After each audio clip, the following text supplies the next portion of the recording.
Bab 1588, Pencuri berencana melakukan aksi 5.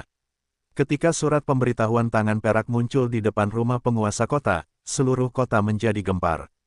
Tidak seorang pun tahu kapan surat pemberitahuan itu diletakkan di luar rumah besar itu, tetapi semua orang mengenali merek tangan perak.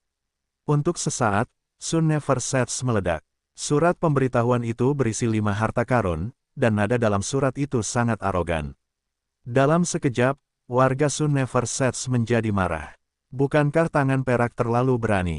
Beraninya mereka datang ke kota mereka dan memprovokasi mereka. Apakah mereka pikir tidak ada seorang pun di Sun Never Sets? Tanpa menunggu instruksi Shen Yanxiao, para iblis dan warga Sun Never Sets secara otomatis membentuk tim pencari. Siapapun yang menunjukkan tanda-tanda mencurigakan akan diinterogasi, dan mereka juga akan berpatroli di luar istana penguasa kota selama 24 jam. 3 lapis keamanan mengelilingi seluruh rumah besar itu.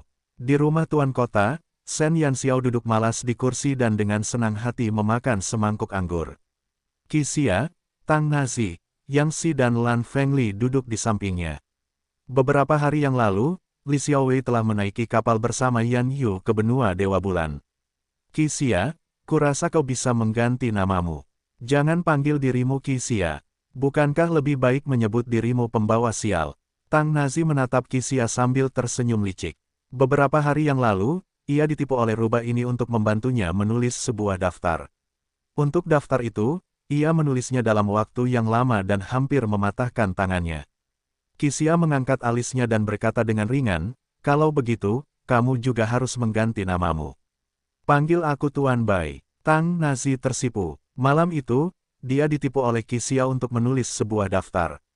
Karena Tuan Muda Tang sudah sangat mengantuk sehingga tidak dapat menahannya lagi, dia telah membuat banyak kesalahan dengan lambaian tangannya dan bahkan diejek oleh Qi Xia, temannya. "Itu kecelakaan. Aku sedang mengantuk hari itu." Tang Nazi protes. Itu adalah noda besar dalam hidupnya. Latihan akan menghasilkan kesempurnaan. Jika tulisan tangannya bagus, hasilnya akan rapi meskipun tercoreng. Sudah berapa lama Anda tidak menyentuh pena? Bagaimana Anda bisa salah menuliskan daftar hadiah dari 4 negara? Qi Xia tersenyum dan menatap Tang Nazi, tidak peduli bahwa dia telah mengungkap kekurangannya. Tang Nazi mendengus kesal. "Aku bukan sarjana, kenapa aku butuh pena? Tanganku digunakan untuk memegang pedang dan melindungi negaraku." Dia sangat ambisius, menakutkan menjadi orang yang tidak berpendidikan. Yang Xi mendesah. Tang Nazi merasa semakin tertekan. Bukankah mereka sedang membicarakan Silver Hands? Mengapa topik itu melibatkannya lagi? Bajingan-bajingan itu, tidakkah mereka merasa tidak nyaman jika tidak menyakitinya? "Aku akan mengabaikan kalian berdua." Tang Nazi menjadi sombong. Dia menoleh ke Shen Yanxiao yang sedang menikmati anggurnya dan berkata, "Xiao Xiao, tangan perak ini telah menginjak wajahmu. Mengapa kau bersikap seolah-olah tidak terjadi apa-apa? Bisakah kamu lebih berani?" Beberapa pencuri sudah memikirkan harta bendanya, dan dia masih ingin makan anggur. Shen Yanxiao mengedipkan matanya dan menelan anggur di mulutnya. Dia berkata dengan tenang, "Lalu apa yang harus saya lakukan? Mengikuti warga dan setan di kota dan berpatroli. Setidaknya kau harus bersiap. Sejauh yang kutahu, Silver Hands tidak pernah melakukan kesalahan.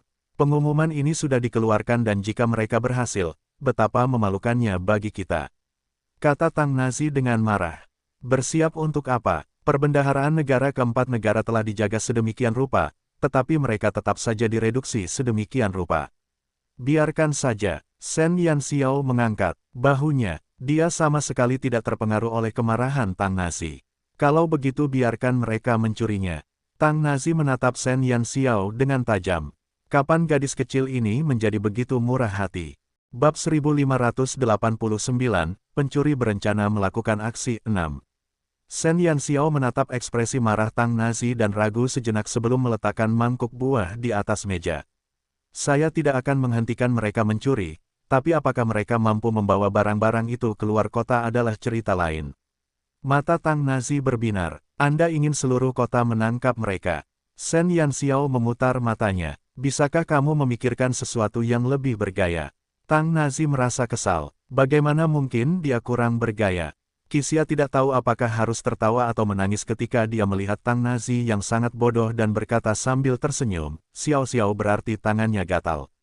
Jarang baginya untuk bertemu seseorang dengan profesi yang sama, jadi dia bermaksud untuk bertarung dengannya. Tang Nazi akhirnya mengerti apa yang dimaksud Shen Yanxiao. Keluhannya sebelumnya terhapus saat dia menatap Shen Yanxiao dengan mata berbinar dan berkata, "Xiao Xiao, bagaimana kamu akan bertarung? Sastra atau seni bela diri? 1 lawan 1 atau pertarungan kelompok?" Shen Yanxiao menepuk jidatnya. Kapan dia akhirnya akan mengerti? Terlepas dari ketampanan dan bakatnya dalam profesinya, Tang Nazi selalu membuat orang lain bertanya-tanya bagaimana dia bisa begitu bodoh dan bagaimana dia bisa bertahan sampai sekarang. Di antara kelima pemuda pantom, yang paling populer bukanlah Tuan Muda Kisan yang anggun atau Yan Yu yang lembut. Sebaliknya, Tang Nazi, sekalipun dia seorang idiot, di hadapan wanita cantik, dia akan diselimuti aura yang tidak kalah dengan paman ketiga Shen Yanxiao, Shen Jing. Pencuri tentu harus bersaing dengan keterampilan mencuri mereka. Kau tidak akan mengerti bahkan jika aku menjelaskannya. Kita hanya perlu duduk dan menonton pertunjukannya. Qi Xia tertawa, tapi, Tang Nazi mengerutkan kening. Setiap kali Xiao Xiao menyerang, aku bahkan tidak bisa bereaksi. Bagaimana aku bisa menonton pertunjukannya? Keahlian Shen Yanxiao untuk muncul dan menghilang secara tak terduga dan mencuri sambil lalu telah dilatih hingga ke puncak kesempurnaan. Itu bukanlah sesuatu yang dapat ia lihat begitu saja karena ia ingin melihatnya. Bahkan jika Shen Yanxiao menunjukkan keahliannya sebagai dewa pencuri tepat di depannya, ia mungkin tidak akan dapat bereaksi tepat waktu. Qi Xia tertegun sejenak. "Nazi, aku menyadari bahwa kamu tidak sebodoh itu. Belum lagi Tang Nazi, bahkan Qi Xia tidak memiliki penglihatan yang cukup baik untuk melihat bagaimana Shen Yanxiao melakukannya. Kalau tidak, Shen Yanxiao tidak akan merampok semua asetnya saat itu." Shen Yanxiao menatap badut-badut itu dengan pandangan tak berdaya. Melihat Yan Yu yang pendiam dan Li Xiaowei yang tenang, dia merasa bahwa teman-temannya semakin gila. "Kamu tidak perlu khawatir tentang ini. Aku punya caraku sendiri." Shen Yanxiao menghela nafas. Agar adil, Shen Yanxiao menantikan pertarungan dengan tangan perak. Mencuri adalah profesi utamanya. Setelah bereinkarnasi, dia belum pernah bertemu dengan siapapun di dunia ini. Dan sekarang dia memiliki kesempatan untuk beradu pukulan dengan pencuri papan atas dunia, dia tentu saja dipenuhi dengan harapan. Tangan Shen Yanxiao terasa gatal. Namun, dia sangat sabar. Dia akan menunggu lawan-lawannya masuk sebelum bertanding dengan mereka. "Kakak, apakah itu berbahaya?" Lan Fengli menatap Shen Yanxiao. Dia tidak peduli untuk apa orang-orang itu ada di sini. Dia hanya peduli apakah mereka akan menyakiti Shen Yanxiao. Meskipun Silver Hands adalah sarang pencuri, mereka memiliki reputasi yang baik. Mereka hanya mengambil uang dan tidak menyakiti orang lain. Shen Yanxiao menepuk kepala Lan Fengli. Lan Fengli mengangguk pelan. Dia tahu bahwa Shen Yanxiao tertarik pada Silver Hands. Selama dia bisa memastikan keselamatan Shen Yanxiao, dia akan menunggu dan melihat. Itu sudah cukup selama dia bisa membuatnya bahagia. Bab 1590, Pencuri berencana melakukan aksi 7. Surat pemberitahuan Silver Hands menyebabkan keributan di Sun Never Sets, tetapi Shen Yanxiao tidak menanggapinya. Warga menganggap diamnya Shen Yanxiao sebagai kepercayaannya. Tuan mereka adalah orang yang sibuk, jadi bagaimana dia bisa punya waktu luang untuk berurusan dengan para pencuri yang menyebalkan ini. Tuhan itu perkasa dan berkuasa, menyatukan dunia selama ribuan tahun. Dapat dikatakan bahwa setelah 2 pertempuran, warga Tanah Terlantar telah menjadi penggemar berat Shen Yanxiao. Belum lagi tangan perak, bahkan Istana Bintang rusak dan alam dewa tidak dapat dibandingkan dengan tuan mereka. Bagus sekali. Malam tiba dan tim patroli yang dibentuk secara spontan di luar rumah tuan kota terus berpatroli di sekitarnya.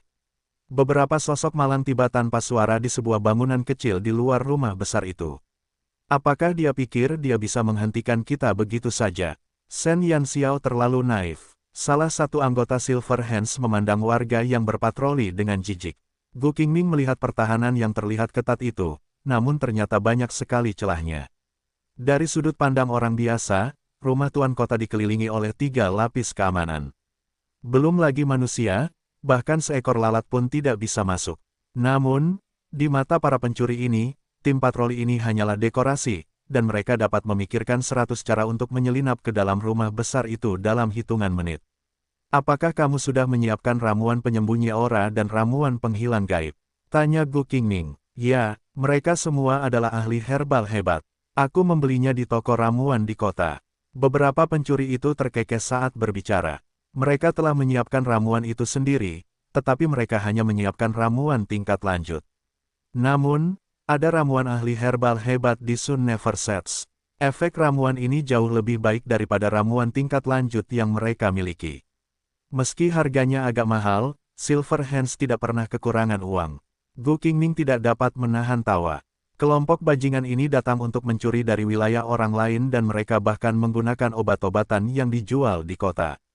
Mereka terlalu sombong. Baiklah, bekerja keraslah malam ini dan jangan mempermalukan Silver Hands kita, kata Gu Qingming sambil tersenyum. Mereka telah mendapatkan beberapa target mereka di ibu kota keempat negara, dan satu-satunya tempat yang belum mereka ambil tindakan adalah Sun Never Sets. Jika mereka berhasil mencuri kelima tempat ini, itu pasti akan membantu Silver Hands mendapatkan kembali kejayaan mereka sebelumnya. Ya, para anggota Silver Hands segera meminum ramuan penyembunyi aura dan ramuan tembus pandang. Setelah menyembunyikan diri dan aura mereka, mereka pun segera menuju ke rumah besar itu. Manusia dan iblis yang mengelilingi City Lord's Mansion tidak menyadari ada yang mendekat. Mereka masih berpatroli, tidak tahu bahwa beberapa sosok tak terlihat telah diam-diam melewati mereka dan memanjat tembok untuk memasuki City Lord's Mansion.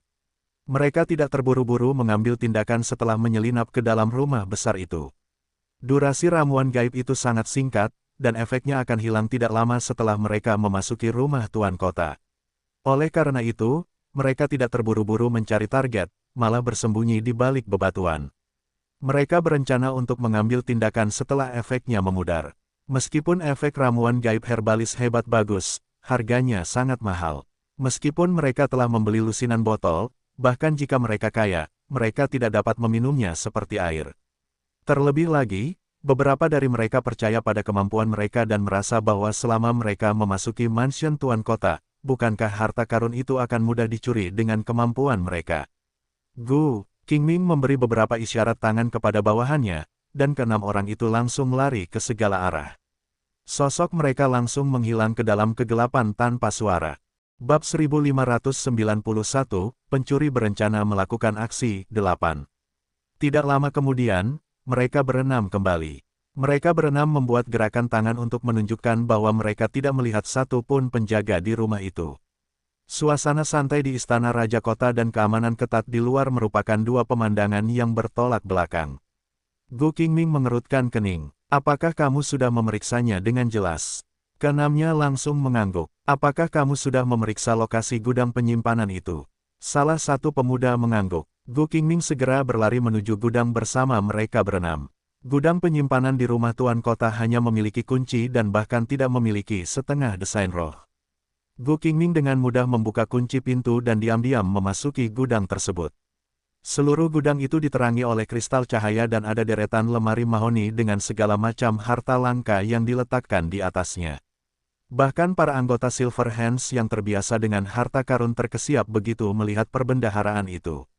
Haruskah kita tetap mengikuti rencananya? Salah satu pria menyeka air liurnya. Matanya dipenuhi dengan harta karun yang menyilaukan matanya. Gudang penyimpanan Shen Yanxiao tidak kalah dengan perbendaharaan negara, dan bahkan ada banyak barang bagus yang tidak dapat dilihat di perbendaharaan negara keempat negara. 6 anggota Silver Hands tidak bisa lagi tetap tenang. Mata mereka bersinar dengan cahaya hijau. Mereka berharap bisa membawa semua harta karun itu kembali.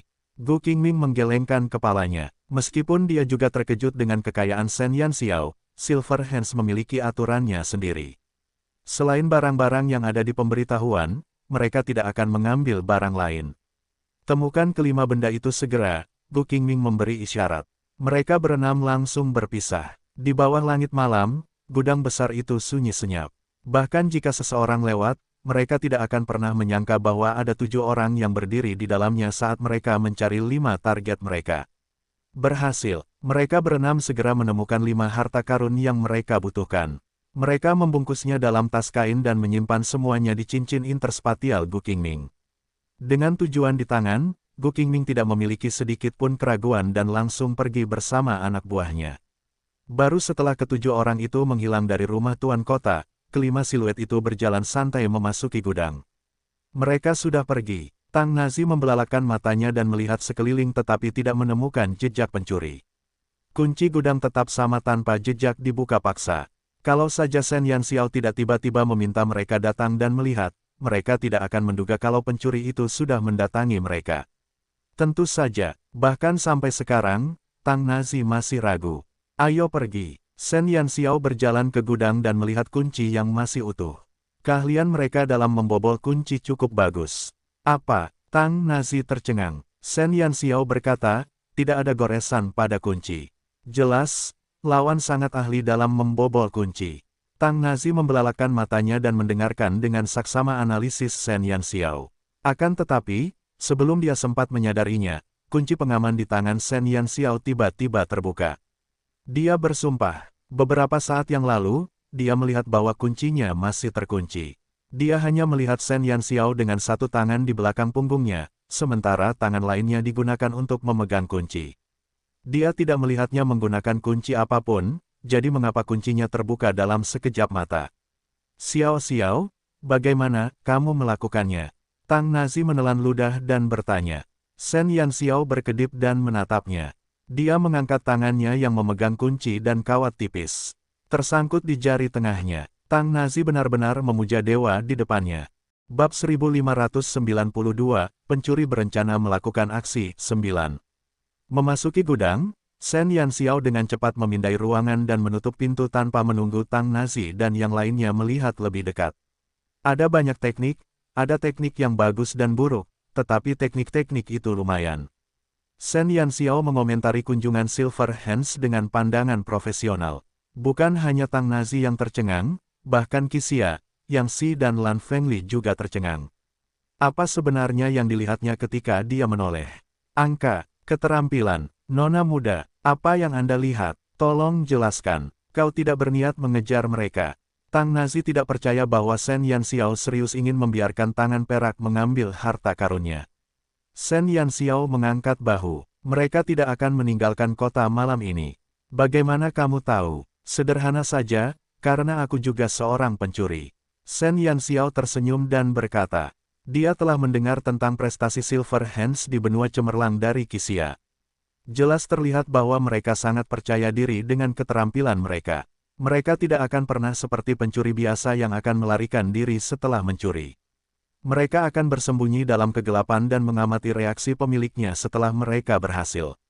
Mereka akan pergi, tetapi tidak secara diam-diam. Mereka akan bersembunyi di antara kerumunan dan meninggalkan Sun Never Sets dengan serius.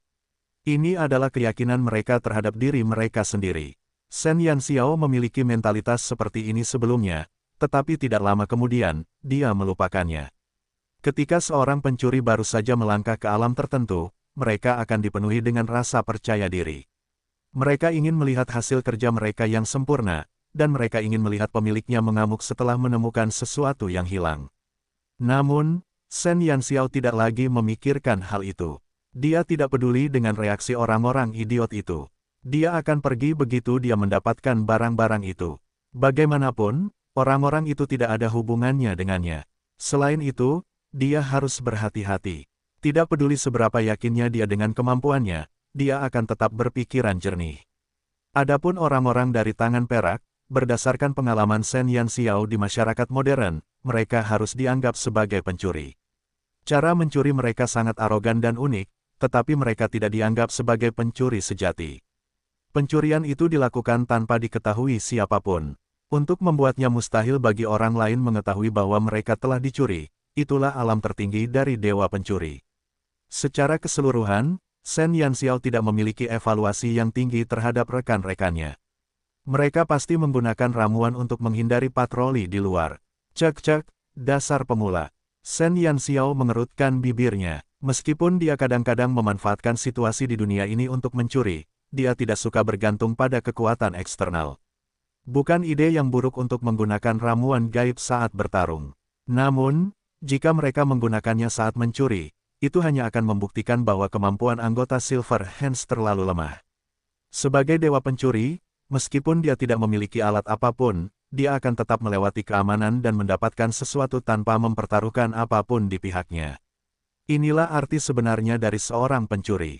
Qixia dan yang lainnya mendengarkan penilaian Shen Yanxiao tentang misi Silver Hands dalam diam. Mereka semua sangat terkejut. Organisasi pencuri teratas di seluruh benua cemerlang telah menjadi sekelompok pemula dalam kata-kata Shen Yanxiao. Bagaimana mungkin para pemilik yang asetnya dicuri oleh Silver Hands bisa menanggung hal ini? Terlebih lagi, kilatan di matanya jelas-jelas menunjukkan penghinaan. Oke. Qixia menatap langit dalam diam. Tiba-tiba dia senang, karena tidak bergabung dengan Silver Hands. Kalau tidak, dia mungkin akan menjadi salah satu orang yang dibenci Shen Yanxiao. Bab 1593, Pencuri berencana melakukan aksi, 10. Seperti dugaan Shen Yanxiao, 7 orang dari tangan perak tidak meninggalkan kota dalam semalam. Setelah berhasil, mereka kembali ke penginapan sebelumnya untuk beristirahat. 6 pemuda yang baru saja melihat gudang Shen Yanxiao masih bersemangat. Jika bukan karena Gu Qingming, mereka tidak akan bisa menahan diri. Pimpinan kedua, apakah kita benar-benar tidak akan mengambil harta karun itu? Mengapa kita tidak mengirim 2 surat lagi kepada Shen Yanxiao nanti? Dengan pikiran mereka yang masih dipenuhi dengan harta karun langka, para anggota Silver Hands tidak bisa tetap tenang. Sebagai kelompok pencuri, sungguh menyiksa bagi mereka ketika melihat setumpuk harta karun di hadapan mereka tanpa mengambil satupun. Gu Qingming tidak dapat menahan tawa saat melihat keenam bawahannya. Mereka sangat jelas mengungkapkan penyesalan mereka. Jika kau benar-benar ingin melakukannya, kembalilah dan beritahu pemimpin kami. Benarkah? Keenamnya langsung bersemangat. Gu Qingming mengangguk. Beristirahatlah lebih awal dan nikmati tur kota besok. Anggap saja ini sebagai tur ke kota nomor 1 di benua Brilliance. Baiklah, wakil kepala, kami akan tidur dulu. Anda juga harus beristirahat lebih awal. Setelah mendapat jawaban yang memuaskan, keenam pria berdarah panas itu segera melompat pergi dan meninggalkan kamar Gu Qingming. Gu Qingming tersenyum dan menggelengkan kepalanya. Dia membuka cincin interspatial dan melihat 5 harta karun yang ada di dalamnya. Selain 5 benda ini, masih banyak harta karun di dalam cincin interspatial. Gu Qingming sebelumnya tidak berada di markas Silver Hands. Sebaliknya, dia pergi keluar untuk mencuri sesuatu. Kemudian, hanya karena pemimpin Silver Hands secara pribadi menulis surat kepadanya untuk berpartisipasi dalam misi ini, dia bergegas untuk bertemu dengan mereka berenam. Seperti biasa, tidak ada kesalahan dalam misi tersebut. Namun, entah mengapa, Gu Qingming merasa semuanya berjalan terlalu lancar. Memasuki rumah tuan kota dan mendapatkan harta karun, segalanya luar biasa mudah. Dia pernah mendengar nama Shen Yanxiao yang terkenal. Dia tahu bahwa meskipun dia masih muda, dia sangat kuat dalam hal kekuatan dan keterampilan. Sejak dia mengirimkan surat pemberitahuan, dia telah mengamati pergerakan di istana tuan kota, tetapi tidak ada gunanya. Pemberitahuan itu masih terpampang di gerbang istana tuan kota, seolah-olah Shen Yanxiao tidak mengetahuinya. Namun, itu tidak masuk akal. Bahkan jika Shen Yanxiao tidak tahu, orang-orang di sekitarnya akan memberitahunya. Tetapi mengapa tidak ada reaksi darinya? Mungkinkah dia benar-benar tidak peduli dengan harta karun kecil ini? Gu Qingming dipenuhi rasa ingin tahu dan keraguan tentang wanita muda yang digosipkan ini. Dia telah mendengar banyak gosip tentang Shen Yanxiao, tetapi semakin banyak yang dia dengar, semakin dia merasa tidak bisa memahaminya. Shen Yanxiao, kamu pasti bukan orang biasa yang berani bergaul dengan iblis. Gu Qingming berbaring di tempat tidur dan menyipitkan matanya. Gu Qingming, yang masih merenungkan pikiran Shen Yanxiao, tidak akan pernah menduga bahwa Shen Yanxiao telah mempersiapkan hadiah istimewa untuk mereka besok. Bab 1594, Pencuri Dewa vs Pencuri Luar Biasa 1. Kelompok Silver Hands yang tak kenal takut terus menghabiskan hari-hari mereka di Sun Never Sets setelah pencurian itu. Meskipun Sun Never Sets adalah kota semi tertutup, kota itu cukup ramai selama periode pembukaan. Berbagai toko di kota itu memiliki deretan yang memukau. Di sana ada semua yang dapat dipikirkan orang. Tidak ada yang tidak dapat dibeli. Ada 17 hingga 18 jenis hidangan berbeda setiap harinya di restoran itu, dan mereka tidak akan membuat hidangan yang sama selama sebulan.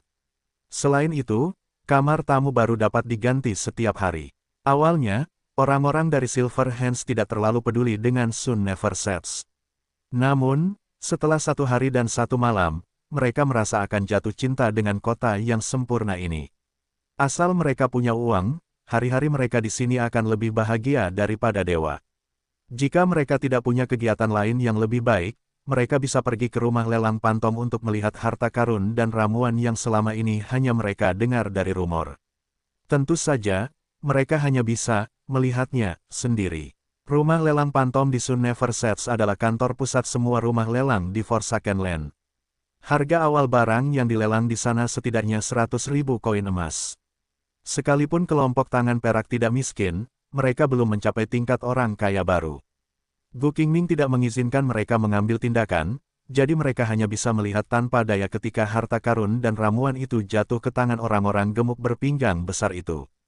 Pimpinan kedua, kami benar-benar tidak bisa duduk di rumah lelang dan menyaksikan harta karun lainnya jatuh ke tangan orang lain. Para anggota Silver Hands tidak bisa lagi tetap tenang.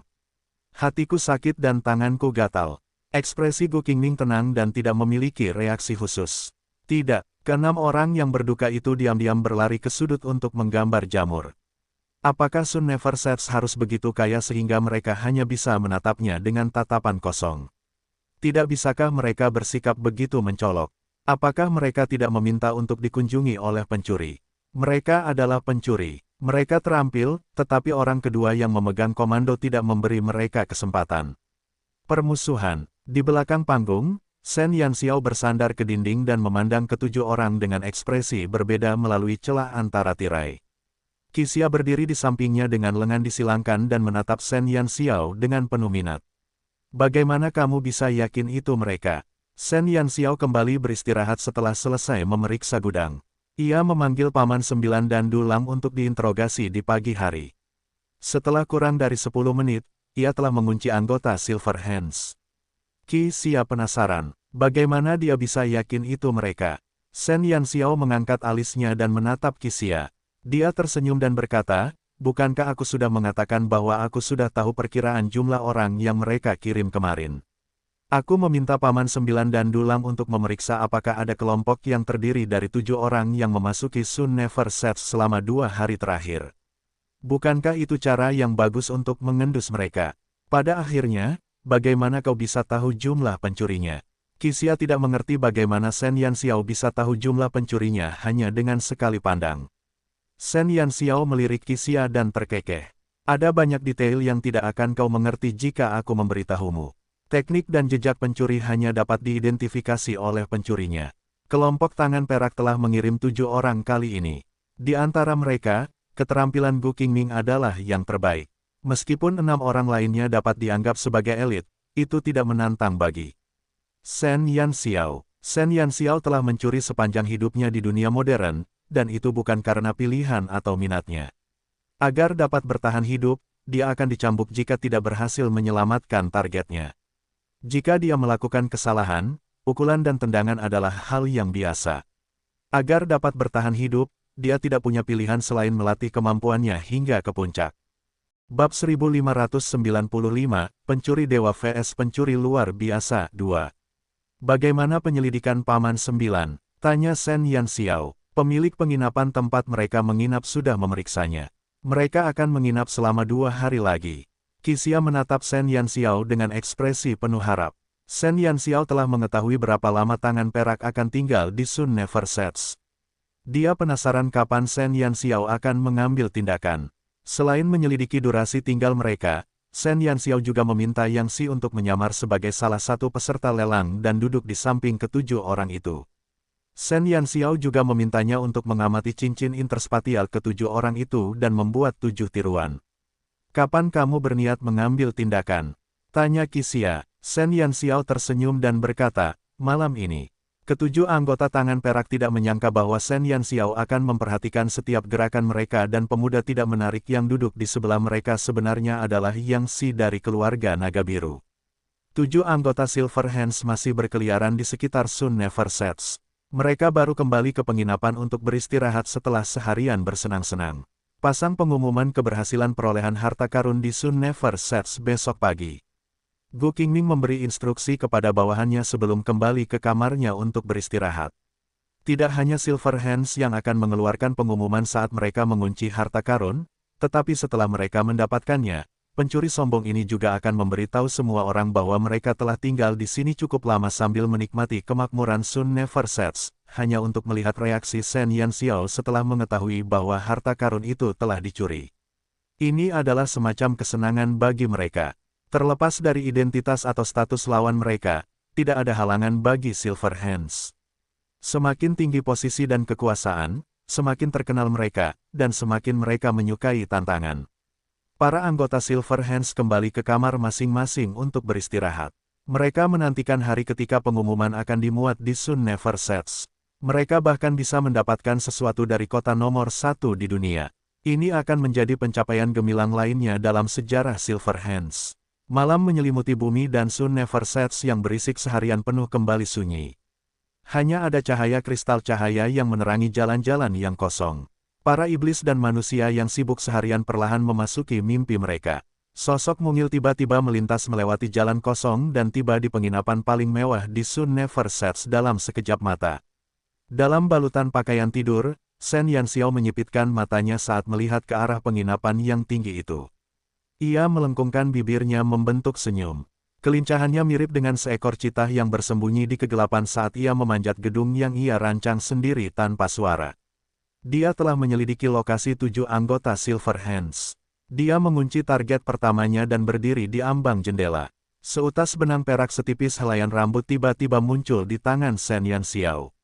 Meskipun benang perak itu tipis, benang itu sangat kuat.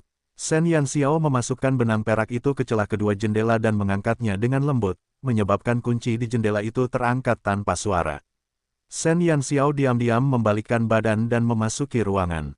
Ketika ia mendarat di lantai, ia tidak mengeluarkan suara apapun. Ia seperti gumpalan udara yang menyembunyikan dirinya dalam kegelapan.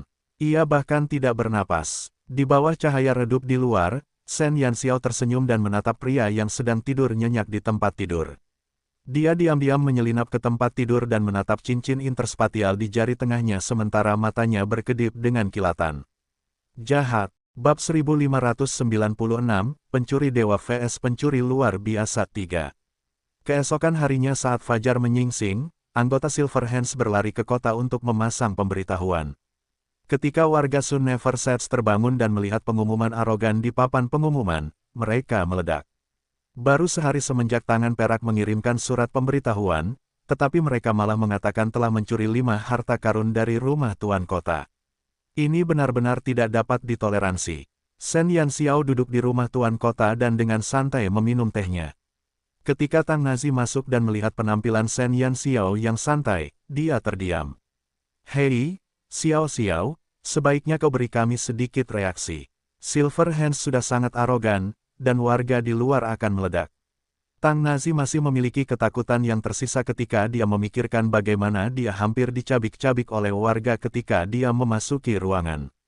Shen Yanxiao menyesap tehnya dan mengangkat alisnya saat dia melihat Tang Nazi yang tidak sabar. Bagaimana saya harus bereaksi? Apakah kau berhasil tadi malam?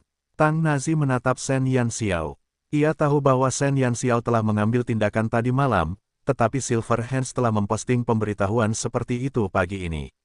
Jika Shen Yanxiao tidak menanggapi, Sun Never Sets mungkin akan meledak. Coba tebak, Shen Yanxiao tersenyum. Kau sudah mendapatkannya? Tang Nazi bertanya dengan hati-hati. Shen Yanxiao terkekeh dan berdiri. Lupakan saja, aku yakin orang-orang dari Silverhands itu seharusnya bersembunyi di Sun Never Sets, menunggu pertunjukan yang bagus. Kalau begitu, aku akan membiarkan mereka melihatnya dengan saksama. Setelah berkata demikian, Shen Yanxiao berjalan keluar pintu. Sejumlah besar manusia dan iblis berkumpul di luar istana penguasa kota. Mereka sangat marah. Silverhands bukanlah apa-apa. Beraninya mereka membuat masalah di Sun Never Sets. Mereka hanya mencari kematian. Percaya atau tidak, mereka akan membawa orang-orang mereka untuk menghancurkan sarang mereka dalam hitungan menit. Namun, pada saat ini, pintu yang tertutup itu terbuka dan Shen Yanxiao perlahan keluar. Kerumunan yang berisik itu menjadi tenang saat Shen Yanxiao muncul. Gu Qingfeng dan yang lainnya, yang bersembunyi di sudut, menatap Shen Yanxiao di tengah kerumunan dengan ekspresi terkejut di mata mereka. Mereka telah mendengar banyak rumor tentang Shen Yanxiao. Ada yang mengatakan bahwa dia jahat dan bersekongkol dengan iblis. Ada yang mengatakan bahwa dia cukup berbakat untuk membuat iblis tunduk padanya. Ada yang mengatakan bahwa dia adalah seorang jenius yang jarang terlihat dalam 1000 tahun. Ada yang mengatakan bahwa dia adalah seorang jenius yang jarang terlihat dalam 1000 tahun. Namun, di antara rumor-rumor tersebut, yang paling menggambarkan Shen Yanxiao adalah prestasinya, tetapi mereka mengabaikan kecantikan wanita muda ini. Ketika ketujuh anggota tangan perak melihat kecantikan Bak Dewi, mereka semua tercengang. Itu, Shen Yanxiao, salah satu anggota Silver Hands menelan ludahnya. Ini, bukankah penampilannya terlalu mengerikan? Gadis yang cantik sekali, bagaimana bisa dia buas? Orang lain menyeka mulutnya dan menatap Shen Yanxiao dengan mata berbinar. Dia berani bersumpah bahwa Shen Yanxiao adalah orang tercantik yang pernah dilihatnya. Si cantik nomor 1 Kekaisaran Longxuan, si cantik nomor 1 Dinasti Bulan Biru, si cantik nomor 1 Aliansi Angin Dewa, dan si cantik nomor 1 Kerajaan Ketujuh, hanyalah rakyat jelata di hadapan Shen Yanxiao. Apakah dia benar-benar manusia? Pria yang berdiri di samping Gu Qingfeng menggosok matanya. Raja Iblis yang terkenal di seluruh dunia selama 2 perang sebenarnya adalah seorang gadis yang tampak seperti peri.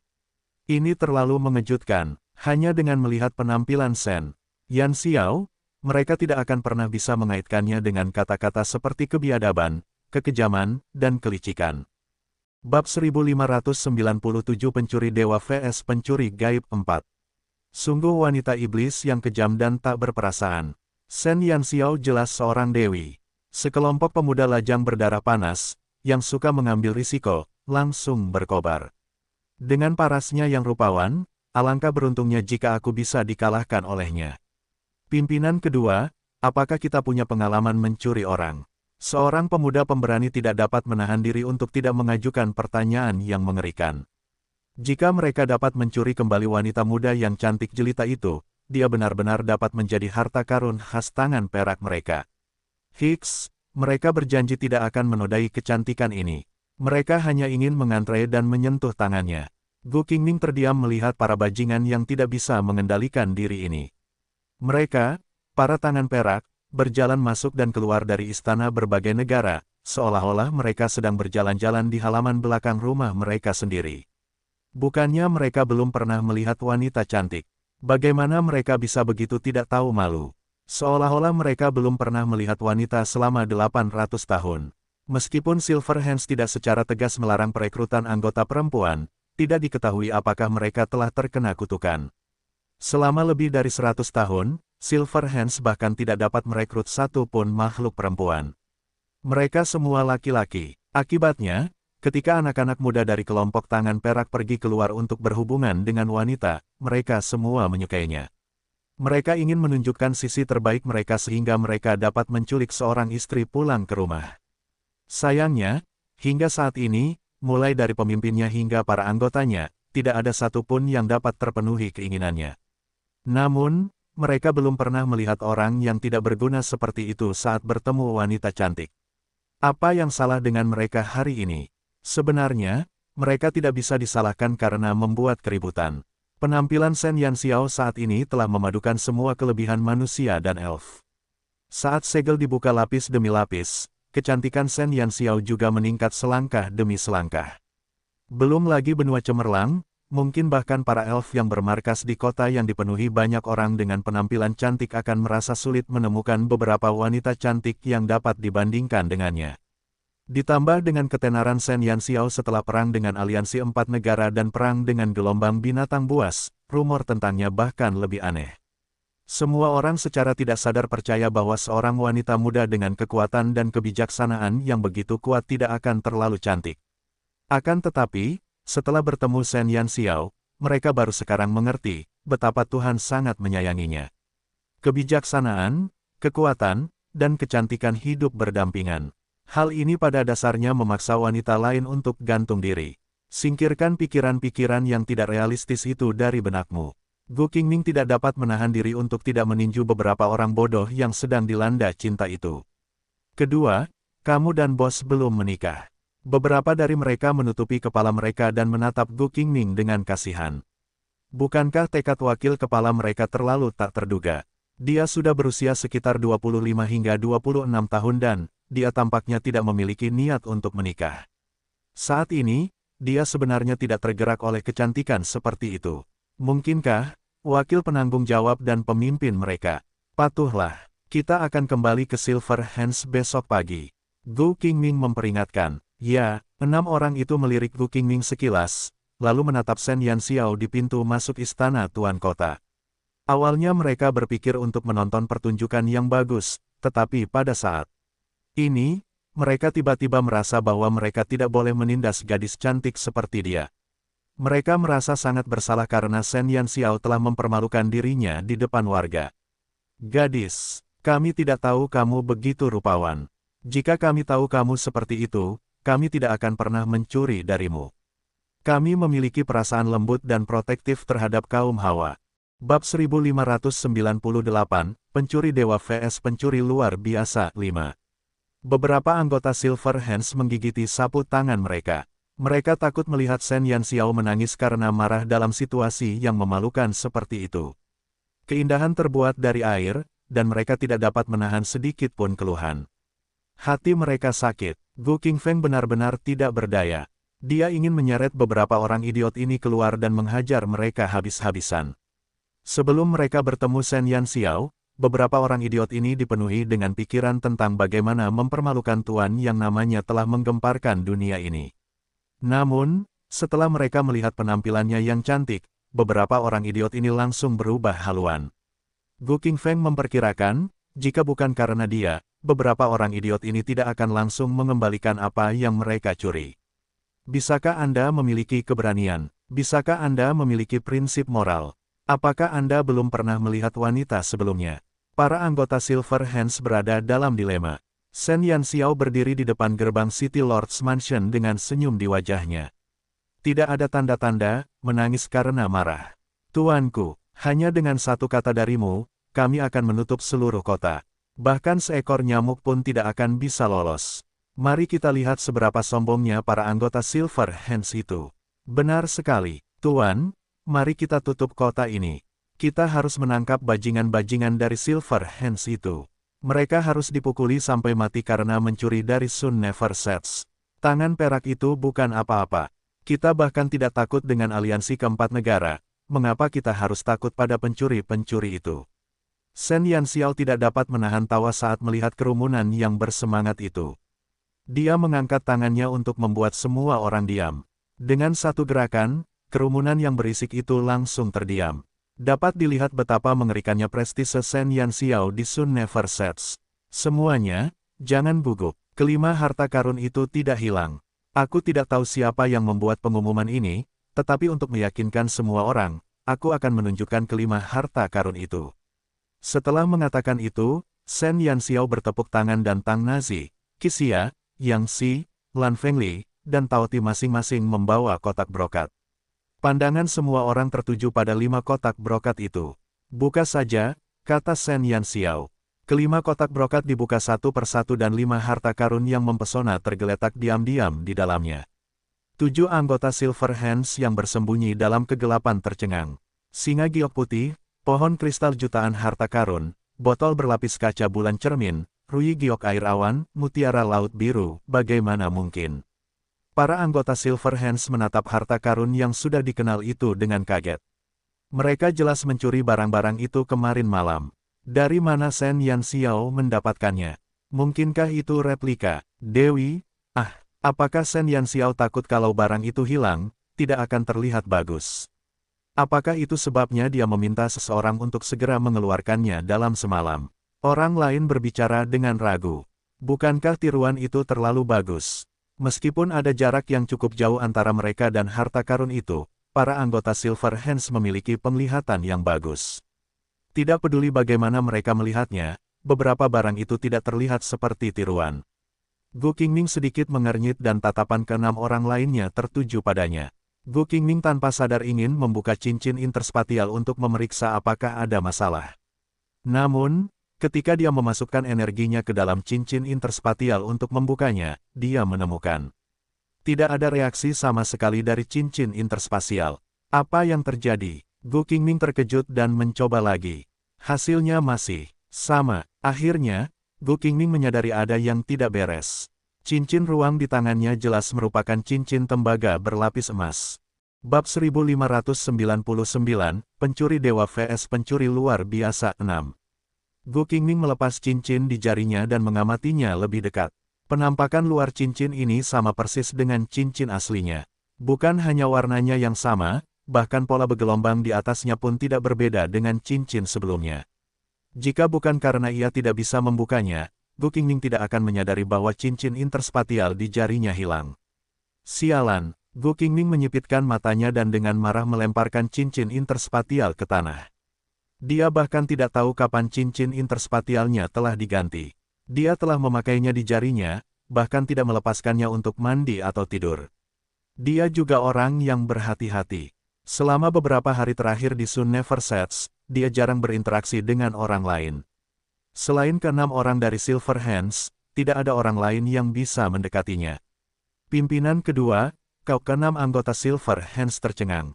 Mereka melihat dengan tak berdaya saat Gu Qingming melempar cincin interspatial ke tanah dan firasat buruk muncul di hati mereka. Cincin interspatial telah ditukar. Ada sedikit nada tidak senang dalam nada bicara Gu Qingming. Ke-6 anggota tangan perak menjadi pucat pasi. Keahlian mencuri Gu Qingming menduduki peringkat ketiga di antara Silver Hands. Selain pemimpin mereka dan orang ketiga yang bertanggung jawab, keahlian Gu Qingming adalah yang terbaik. Sebagai dewa pencuri, bukan hanya keahlian mencurinya yang berada di puncak, tetapi juga, mereka tahu tentang tindakan mencuri seperti punggung tangan mereka. Bahkan jika mereka berenam bergerak sedikit, Gu Qingming akan menyadarinya, apalagi mencuri darinya. Namun, ada seseorang di Sun Never Sets yang dapat menukar cincin interspatial yang selalu dibawa Gu Qingming. Dan Gu Qingming bahkan tidak menyadarinya. Ini sungguh tidak dapat dipercaya. Ekspresi Gu Qingming tidak sedap dipandang. Tidak hanya ada 5 harta karun di cincin interspatialnya, tetapi juga puluhan harta karun yang telah dicurinya dari tempat lain. Nilai totalnya tidak terukur. Mungkinkah beberapa benda di tangan Shen Yanxiao itu asli? Anggota Silver Hands tidak dapat menahan diri untuk tidak melihat orang-orang di sekitar Shen Yanxiao. Harta karun di dalam kotak brokat itu tampaknya bukan palsu, dan dari kelihatannya, kelima harta karun itu mungkin telah kembali ke tangan Shen Yanxiao tanpa diketahui siapapun. Gu Qingming menggertakkan giginya. Aku tidak menyangka Sun Never Sets akan dipenuhi dengan harimau yang berjongkok dan naga yang tersembunyi. Shen Yanxiao ternyata memiliki karakter yang kuat di sisinya. Tidak heran dia begitu tak kenal takut. Jadi, dia sudah siap. Kita telah meremehkannya. Akhirnya, ada alasan di balik kurangnya kewaspadaan Shen Yanxiao di sekitar gudang.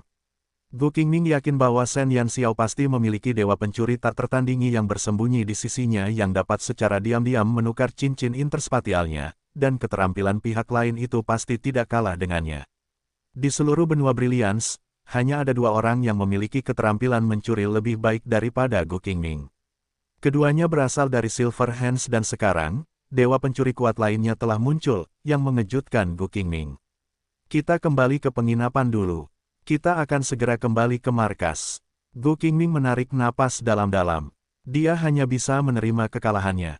Sebenarnya ada ahli seperti itu di Sun Never Sets. Dia harus segera melaporkannya kepada saudaranya. Ya. Ketujuh orang itu pergi tanpa suara. Setelah kembali ke penginapan, mereka segera mengemasi barang-barang mereka dan bersiap untuk pergi. Saat mengemasi pakaian, ke-6 anggota Silver Hands merasa seperti telah menderita kerugian besar.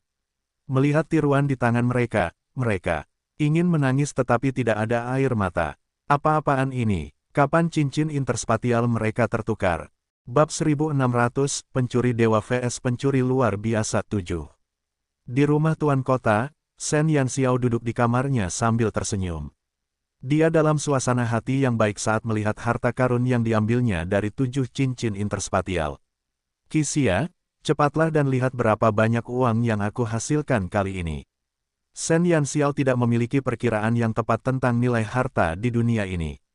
Qixia tidak dapat menahan tawa dan menggelengkan kepalanya. Ada lusinan harta karun dalam 7 cincin interspatial. Di salah satu dari 7 cincin itu, ada lusinan harta karun di dalamnya.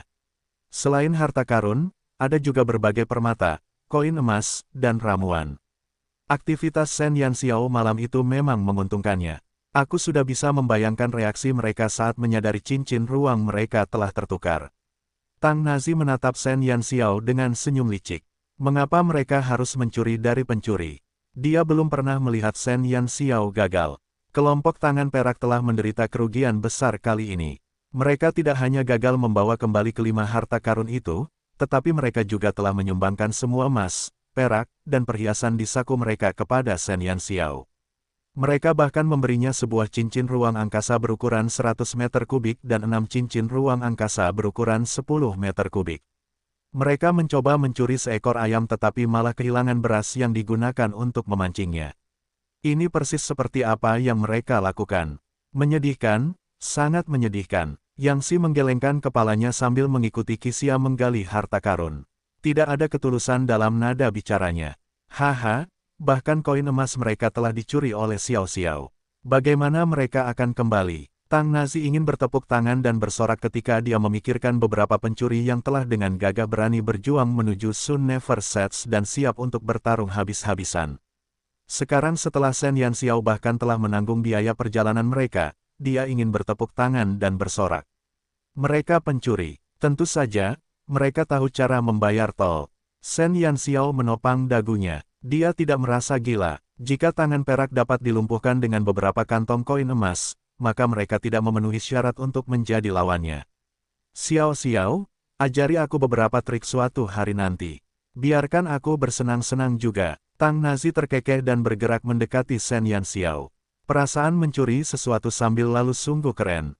Shen Yanxiao memutar matanya. Kamu adalah tuan muda yang suka makan dan minum. Mengapa kamu tiba-tiba ingin mempelajari ini? Shen Yanxiao tidak merasa ada yang bisa dibanggakan dari menjadi dewa pencuri.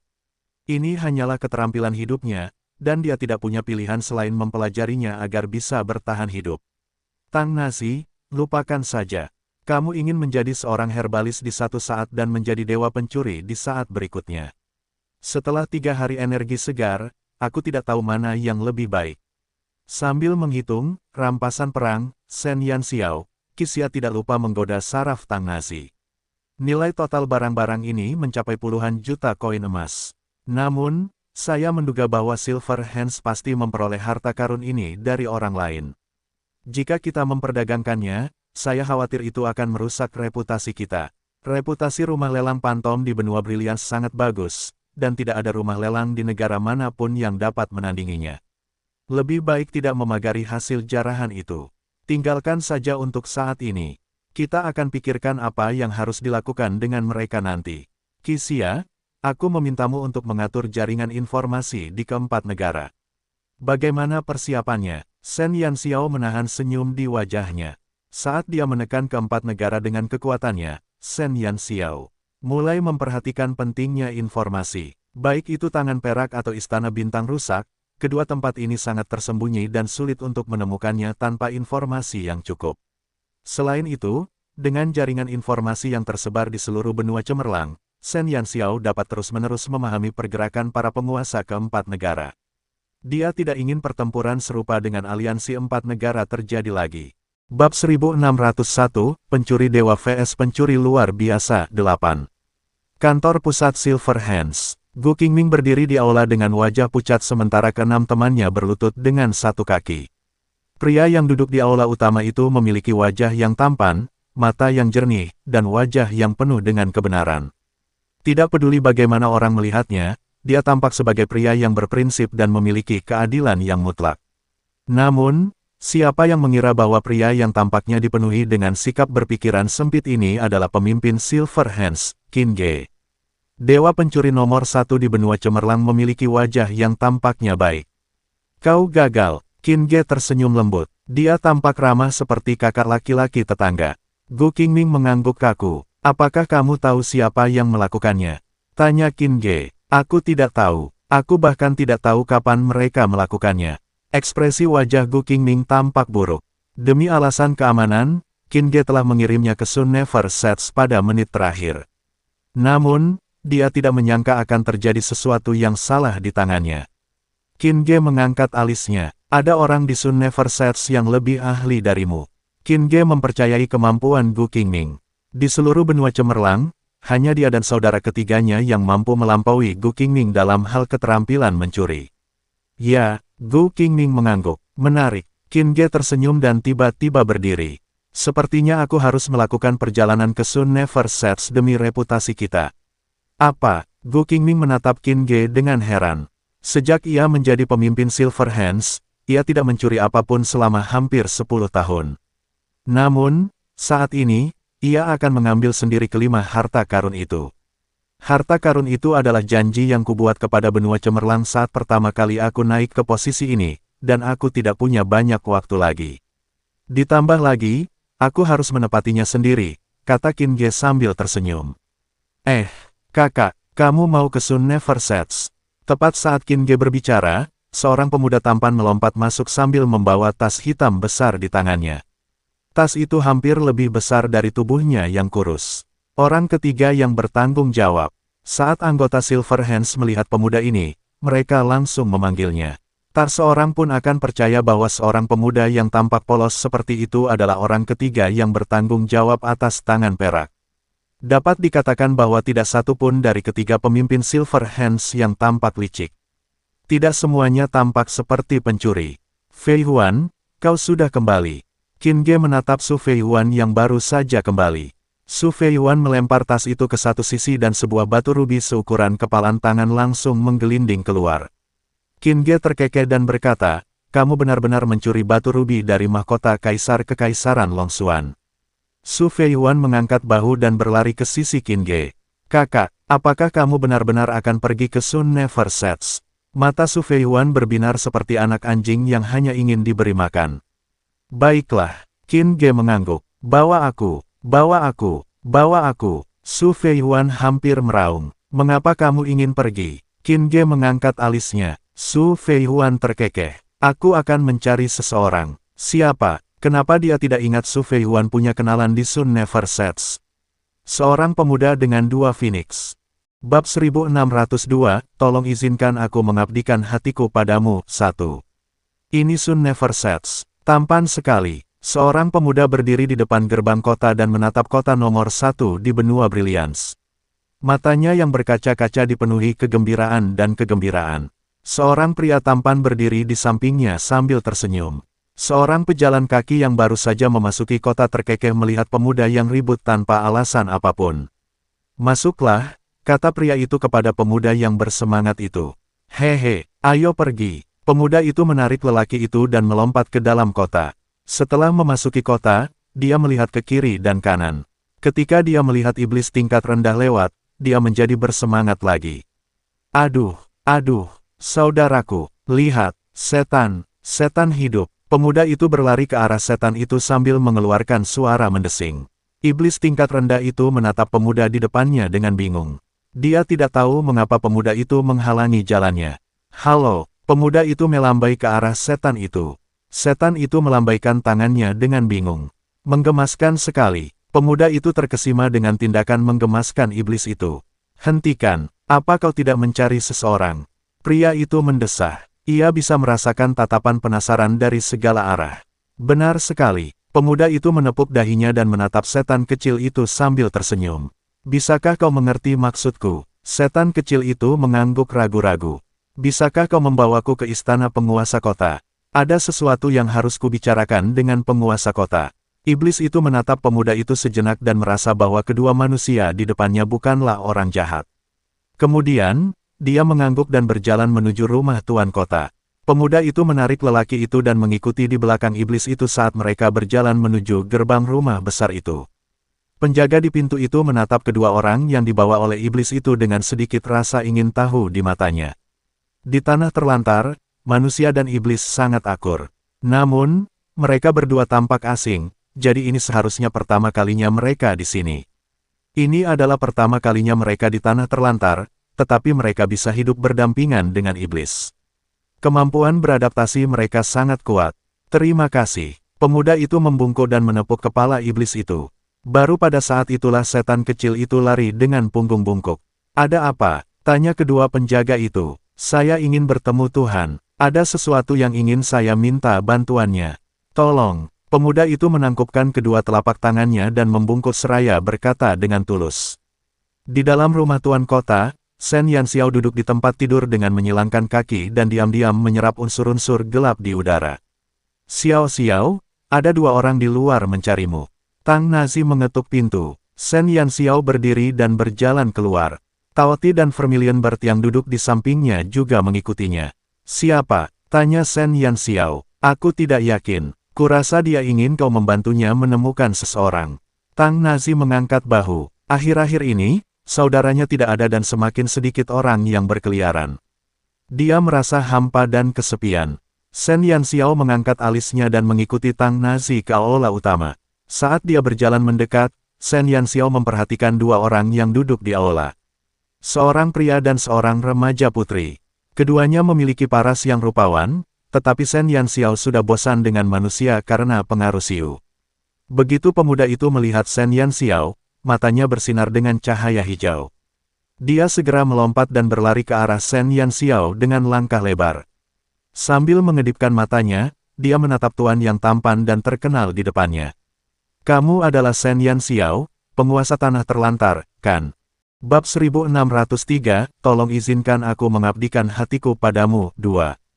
Shen Yanxiao menampakkan senyum penasaran ketika dia memandang pemuda di hadapannya. Dia memiliki banyak teman sebaya di sekitarnya, tetapi mereka semua memiliki kepribadian yang aneh. Masing-masing dari 5 binatang memiliki kelebihannya sendiri. Ketidakpedulian Lan Fengli tidak ada bandingannya dengan Siu, dan Yin Jiuchen seperti burung puyuh yang pemalu sepanjang hari. Ini adalah pertama kalinya dia melihat seorang pemuda yang begitu bersemangat.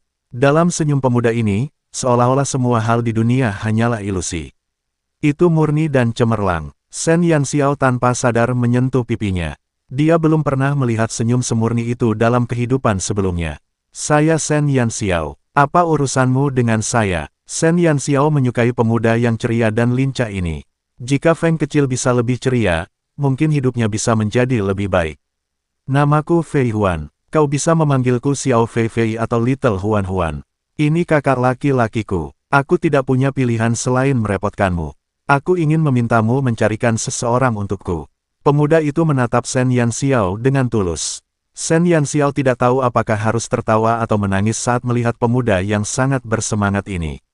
Siapa yang kamu cari? Saya mencari seorang pemuda seusia saya. Dia setengah kepala lebih tinggi dari saya dan dia membawa 2 phoenix. Kata Su Fei Huan. Shen Yanxiao terkejut. Punya 2 phoenix. Deskripsi ini, mengapa mirip dengan saudaranya, Lan Fengli? Mengapa kamu mencari orang itu? Shen Yanxiao lebih berhati-hati ketika menyangkut Lan Fengli. Keluarga Lan Fengli memiliki hubungan yang sangat sederhana dan selain orang-orang di Sun Never Sets, dia tidak pernah berinteraksi dengan orang luar. Shen Yanxiao penasaran mengapa pemuda ini terburu-buru mencari Lan Fengli. Su Fei Huan menyatukan kedua tangannya dan mengaitkan jari-jarinya. Dia menatap Shen Yanxiao dengan penuh harap dan berkata, dia adalah penyelamatku. Aku hampir terluka oleh seekor binatang ajaib di lembah Fengye hari itu. Untungnya, dermawan ini muncul tepat waktu dan mengurus binatang ajaib itu dalam beberapa gerakan. Sayangnya, dia pergi terlalu cepat. Aku ingin mengucapkan terima kasih kepadanya, tetapi aku tidak punya waktu. Tetapi beberapa hari yang lalu, aku mendengar bahwa seorang pemuda muncul di Sun Never Sets dengan 2 phoenix. Itulah sebabnya aku bergegas ke sini bersama saudaraku. Shen Yanxiao terkejut. Itu wajar saja, tapi dia tidak menyangka bahwa Lan Fengli telah menaklukkan binatang ajaib itu untuk menyelamatkan Fei Huan. Satu-satunya alasan dia melakukannya mungkin karena binatang ajaib itu adalah targetnya. Dia menduga bahwa binatang ajaib itu telah ditugaskan kepada orang lain. Shen Yanxiao dapat menjamin bahwa jika bukan binatang ajaib tetapi bandit yang menyerangnya, Lan Fengli akan melewatinya tanpa menoleh ke samping bahkan jika dia melihatnya. Dia tidak akan pernah menyerang. Namun, kesalahpahaman yang indah ini tampaknya terjadi begitu saja. Shen Yanxiao mengusap alisnya saat dia melihat tatapan penuh harap di matanya. Nazi, pergi dan jemput Xiao Feng. Nama dermawannya Xiao Feng. Fei Huan bertanya dengan penuh semangat. Jika orang yang kamu cari adalah dia, maka begitulah, kata Shen Yanxiao sambil tersenyum. Tidak lama kemudian, Tang Nazi membawa Lan Fengli ke aula. Saat Lan Fengli melangkah memasuki aula, Su Fei Huan berteriak kaget dan menerkam ke arah Lan Fengli yang tanpa ekspresi. Detik berikutnya, dia terlempar oleh tamparan dari Lan Fengli yang mengerutkan kening. Shen Yanxiao berkedip. Kakaknya benar-benar buas. Kakak, ada apa? Dibandingkan dengan keganasannya terhadap Su Feihuan, tatapan Lan Fengli terhadap Shen Yanxiao luar biasa lembut. Bab 1604, tolong izinkan aku mengabdikan hatiku padamu. 3. Baiklah, pemuda itu berkata bahwa kau adalah penyelamatnya. Shen Yanxiao berusaha keras untuk menahan tawanya. Lan Fengli tampaknya tidak bersahabat dengan siapapun selain dirinya. Paling-paling, dia bersikap acuh tak acuh terhadap semua orang di Sun Never Sets. Namun bagi mereka yang bukan dari Sun Never Sets, kata buas dapat digunakan untuk menggambarkannya. Awalnya, Shen Yanxiao tidak terlalu mempermasalahkannya. Baru setelah Lan Fengli menamparnya dengan kejam, dia menyadari bahwa sikapnya terhadapnya selembut dan seramah angin musim semi. Su Feihuan bangkit dari tanah. Sebelum dia bisa membersihkan debu di tubuhnya, dia segera berdiri di hadapan Lan Fengli dan berkata dengan penuh semangat, "Dermawanku. Akhirnya aku menemukanmu. Aku belum pernah melihatmu sebelumnya. Aku tidak mengenalmu." Lan Fengli menatap Su Feihuan dengan dingin dan berkata dengan nada yang dapat membuat orang membeku. Su Feihuan tampak patah hati. "Dermawan, kenapa kau tidak mengingatku? Apakah kau lupa bahwa kau menyelamatkanku setengah tahun yang lalu di lembah Fengye? Jika bukan karenamu, aku pasti sudah mati tragis di bawah cakar binatang ajaib itu." Lan Fengli menyipitkan matanya. "Berisik sekali. Diamlah. Kau berisik banget." Su Feihuan jadi ingin menangis. Juru selamat yang selama ini dibicarakannya sangat membencinya. Cek, aku selalu menganggap Xiao Feng biadab. Sekarang, aku merasa dia tidak bisa lagi digambarkan biadab. Dia benar-benar gila. Tang Nazi duduk di satu sisi dan menonton pertunjukan itu. Dia menyentuh dagunya saat melihat sisi dingin Lan Fengli. Tiba-tiba, dia merasa bahwa Lan Fengli sangat sopan kepada mereka pada hari-hari biasa. "Dermawan, jangan seperti ini. Aku akan tutup mulut setelah mengatakan ini. Aku benar-benar bersyukur bahwa kau telah menyelamatkan hidupku. Karena itu, untuk membalas budimu, izinkanlah aku mengabdikan hidupku untukmu." Su Feihuan dengan keras kepala berdiri di depan Lan Fengli seolah-olah dia tidak terpengaruh oleh kata-katanya. Puff, Tang Nazi benar-benar terkejut dengan pengakuan yang mengejutkan itu. Shen Yanxiao juga tercengang. Apa yang terjadi? Mengapa dia mengabdikan hidupnya padanya? "Anak muda, apakah kamu seorang pria? Kakakku juga seorang pria, jangan seperti ini." "Feihuan, Xiao Feng adalah laki-laki." Shen Yanxiao dengan baik hati mengingatkannya. Su Feihuan mengangguk. "Aku tahu, kamu juga seorang pria," kata Shen Yanxiao. "Ya, benar." Su Feihuan membusungkan dadanya tanpa otot dada. "Lalu bagaimana kau akan membalasku dengan tubuhmu?" Shen Yanxiao tidak tahu apakah harus tertawa atau menangis. Su Feihuan berkata dengan serius, "Aku akan menjadi pelayanmu. Hidupku akan menjadi milikmu di masa depan. Jika kau ingin aku pergi ke timur, aku tidak akan pergi ke barat. Jika kau ingin aku naik gunung, aku tidak akan pergi ke laut." Shen Yanxiao diam-diam menepuk jidatnya. Jadi ternyata, inilah pengabdian hidupnya. Lan Fengli mengerutkan kening. Ia tidak ingin melihat pemuda yang berisik ini. Daripada membuang-buang waktu bersamanya, ia lebih suka tinggal di sisi Shen Yanxiao untuk sementara waktu. "Dermawan, terima saja aku." Melihat tidak ada reaksi dari Lan Fengli, Su Feihuan terus bekerja lebih keras. "Enyahlah." Kata-kata dingin Lan Fengli langsung dilontarkan ke wajah Su Feihuan. "Aku tidak akan pernah pergi." Su Feihuan tanpa rasa takut menerkam Lan Fengli lagi. Akibatnya, seperti layang-layang yang putus, dia terlempar oleh tamparan lain dari Lan Fengli. Wah, Su Feihuan secara tragis menabrak pilar di satu sisi. Dia jatuh ke tanah dan tanpa sadar menyentuh dahinya. Ketika dia melihat darah di ujung jarinya, dia memutar matanya dan pingsan.